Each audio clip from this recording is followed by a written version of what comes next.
Mwana wa Mungu, na kusalimu katika jina la Yesu. Mungu wa mbinguni akubariki popote pale ulipo. Bwana amenipa neema nikujie na title hii, viwango vya kumjua Mungu.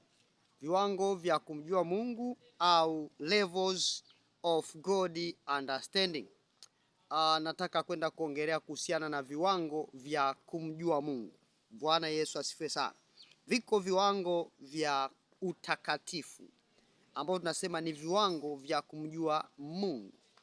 Baba, katika jina la Yesu naomba uzungumze na huyu msikilizaji ama mtazamaji wa video hii au anayesikiliza clip hii popote pale alipo ndani na nje ya nchi yangu ya Tanzania, katika jina la Yesu. Amen. Unajua viko viwango vya kumjua Mungu. Kuna kiwango ambacho ukimjua Mungu, kama vile Biblia inavyosema mjue sana Mungu uwe na amani, ndipo mema yatakapokujia. Viko viwango vya kumjua Mungu. Utakapomjua Mungu, na nataka nikwambie automatic mema yatakujia. Kiwango cha kwanza ni kiwango cha kumjua Mungu kwa kawaida. Kiwango cha kumjua Mungu kwa kawaida. Hawa ni watu wa kawaida wanaomjua Mungu kwa kawaida. Vinaitwa viwango vya kawaida vya kumjua Mungu. Yani mtu anamjua Mungu kwa upande mmoja tu, kwamba Mungu ni wa rehema, Mungu ni wa upendo, lakini hajui hajui upande wa pili wa Mungu. Kwa hiyo hawa ni watu wanaomjua Mungu kwa kiwango cha chini sana. Wanamjua Mungu kwa viwango vya kawaida, na hivi viwango huwa tunaita ni viwango vya jumuishi, ni viwango vya jumla. Yani wanamjua Mungu kwa vikundi, kwa jumuiya. Yani wanamjua Mungu kwa mikumbo. Yani hawamjui Mungu kibinafsi, kwa sababu kuna kiwango cha kumjua Mungu kibinafsi. Bwana Yesu asifiwe sana. Sasa hawa wanakuwa wanamjua Mungu Mungu ambao tunasema kwamba ni Mungu wa makundi. Yani kwa sababu watu wengi wanaamini hivi, basi na yeye anaamini hivi, kwa sababu ni watu wengi. Bwana Yesu asifiwe sana. Haya tunaita ni kiwango cha kumjua Mungu kwa ujumla, jumuishi, kiwango cha kawaida sana. Lakini kiwango cha pili tunasema ni kiwango cha kuchukia dhambi. Kiwango cha kuchukia dhambi. Kiwango cha kuchukia dhambi. Hiki ni kiwango kikubwa sana cha uadilifu. Ni kiwango ambacho mtu anamjua Mungu kiasi cha kwamba dhambi inakuwa ni adui kwake. Tunamuona Yusufu anasema, nifanyaje ubaya mkubwa namna hii nimkose Mungu? Yusufu alikuwa na kiwango kikubwa cha kumjua Mungu kiasi cha kwamba akaichukia dhambi hadi kiwango cha kukubali hata umvue nguo, abaki na kibukta, abaki na kingo cha ndani, lakini hakuwa tayari kutenda dhambi. Hiki ni kiwango kikubwa sana cha kumjua Mungu. Tunamuona Ayubu anasema katika Ayubu 31. Acha nikusomee hili fungu. Katika Ayubu 31 liko jambo hapa ambalo Ayubu analisema. Sema amen. Liko jambo hapa ambayo Ayubu analisema katika kitabu cha Ayubu 31. Anasema, nalifanya agano na macho yangu, basi nawezaje kumwangalia msichana? Hawa ni watu ambao walikuwa na viwango vya kuchukia dhambi. Levels of hating sin. Kiwango cha kuchukia dhambi. Kwani sehemu ya Mungu itokayo juu ingekuwa nini, na urithi wa Mwenyezi utokao juu? Je, sio msiba kwa wasio haki na hasara kwa watendao uovu? Je, yeye hazioni njia zangu na kuzihesabu hatua zangu zote, kwamba nimetembea katika ubatili na mguu wangu umeukimbilia udanganyifu? Na nipimwe katika mizani iliyo sawasawa, ili Mungu aujue rekevu wangu, kwamba hatua yangu imekengeuka na kuiacha njia, na moyo wangu kuyaandama macho yangu, tena kwamba kipaku chochote kimeshikamana na mikono yangu. Mstari wa 8, basi na nipande mwingine ale, naam mazao ya shamba langu yang'olewe. Mstari wa 9, kama moyo wangu ulishawishwa kwa mwanamke, nami nimeotea mlangoni pa jirani yangu, ndipo hapo mke wangu na asage kwa mwingine, na wengine na wainame juu yake. Hawa ni watu waliochukia dhambi. Inafika wakati paka anasema, kama nililala na mke wa mtu, basi watu waje walale na mke wangu. Una uwezo wa kusema hayo? Una uwezo wa kusema watu waje walale na mke wangu? ni viwango ambavyo mtu amechukia dhambi kiasi cha kwamba anasema naliweka agano na macho yangu. Nawezaje kutazama msichana? Maana yake aliweka agano na macho yake thabiti kwamba hakuna kumtazama msichana hapa, hakuna kutamani, hakuna kuwaka kiu, hakuna kuwaka shauku ya zinaa, ya uzinzi. Wewe unaona uko kanisani na unazinizini, hata moyo hautetemi, hata moyo haukuwaki, ujue uko na kiwango kidogo sana cha kumjua Mungu, ambacho ni kiwango cha kwanza, kinaitwa kiwango cha kawaida. Mungu ni wa rehema tu, unatenda dhambi unatubu, viwango vya kutubu tu, toba kila wakati. Mungu ni wa rehema, hata nisamee. Yani ni kweli ni wa rehema, lakini uko kwenye kiwango kidogo sana cha chini cha watu wa kawaida, normal man.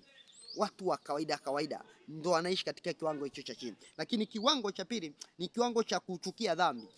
Bwana Yesu asifiwe sana. Lakini kiwango cha tatu ni kiwango cha kuichukia nafsi. Kiwango cha kuichukia nafsi, maana yake kutokujiona tena. Yani unaona ni afadhali uishi maisha ya dhiki kuliko kumkosa Mungu. Yani ni kiwango cha hali ya juu cha mtu kuichukia dhambi. Biblia inasema itakusaidia nini mwanadamu kupata ulimwengu wote na kupata hasara nafsi yako? Hakuna msaada wote. Kwa watu waliokuwa na kiu na shauku ya kumpata Mungu walikuwa na shauku ya kuchukia nafsi, kiwango ambacho Paulo anasema naliyahesabu yote kuwa hasara kwangu, nikiyaona yote kuwa kama mavi, ili nimpate Kristo. Yale yaliyokuwa faida kwangu yalikuwa kama mavi. Kwa nini? Yale ambayo Paulo alikuwa anaona ni faida, baada ya kuchukia nafsi kwa ajili ya uzuri wa Kristo, akawa anaona ni hasara. Kwa kuna kiwango ambacho mtu anafika, viwango vinatofautiana. Mtu akishachukia nafsi dhambi, anakuja kiwango cha tatu, kiwango cha kuchukia dhambi. Anachukia dhambi, anakuja kiwango cha tatu. Kiwango cha tatu ni cha kuchukia nafsi. Bwana Yesu asifiwe sana. Angalia anachokisema katika Ebrania 12:2-3. Anasema mjafanya vita mkishindana na dhambi hata kumwagika damu. Maana yake mtu anafanya vita, anasema ni kweli nafsi yangu inataka kufanya uzinzi lakini siwezi kufanya uzinzi. Ni kweli nafsi yangu inataka kuiba lakini siwezi kuiba. Ni kweli nafsi yangu inataka kufanya hivi lakini siwezi kufanya hivi. Yaani anaichukia dhambi kiwango cha kuhatarisha hata maisha yake. Bwana Yesu asifiwe sana. Bwana Yesu asifiwe sana. Yani anaichukia dhambi. Paulo anasema yale iliyokuwa faida kwangu nikayaona kuwa nini? Kuwa mavi kwa ajili ya uzuri wa nani? Uzuri wa Kristo. Lakini kiwango cha nne ni viwango vya kufanya vita na dhambi hadi kumwagika damu. Viwango vya kufanya vita na dhambi hadi kumwagika damu. Yaani mtu anakataa dhambi hata kama atafukuzwa kazi. Hata kama huyo mtu itamlazimu kuuawa. Hata kama huyo mtu itamlazimu kabisa kuumizwa. Hata kama itamlazimu kutupwa kwenye tundu la simba kama kina Danieli. Hata kama itamlazimu kutembea uchi kama kina Yusufu. Hata kama itamlazimu kupoteza hadhi yake kama Danieli, atakubali tu apoteze hadhi yake, lakini si kutenda dhambi. Bwana Yesu asifiwe sana. Kwa hiyo kumbuka nimekueleza hivyo ni viwango vya kumjua Mungu. Viwango vya kufanya nini? Vya kumjua Mungu. Bwana Yesu asifiwe sana. Viwango vya kumjua Mungu. Lakini yako maisha ambao watu wanaishi, na haya maisha pia yanamjulisha namna au yanatambulisha namna ambavyo mtu anamjua Mungu.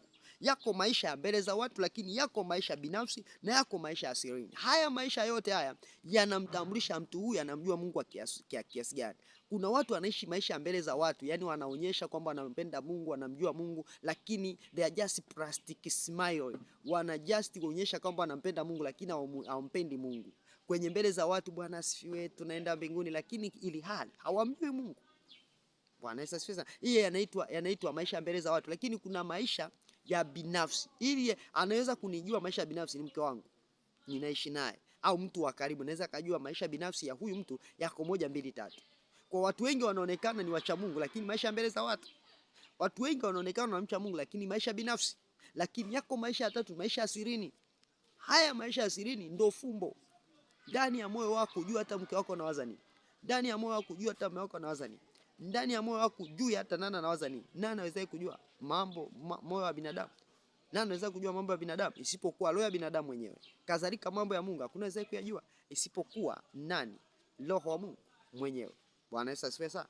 Kwa lazima ujue kwamba kuna maisha ambayo watu wanaishi yanatambulisha, yanaonesha namna ambavyo hawa watu wanamjua Mungu. Kwa kadri utakavyoishi wako watu watajua huyu anamjua Mungu au hamjui Mungu, lakini mtu wa kwanza wa kuweza kujua ni wewe mwenyewe, kwamba kwa hali hii mimi ninamjua Mungu. Bwana Yesu asifiwe sana. Mungu wa mbinguni akubariki. Takujia wakati mwingine, Mungu akinipa neema. Sema amen.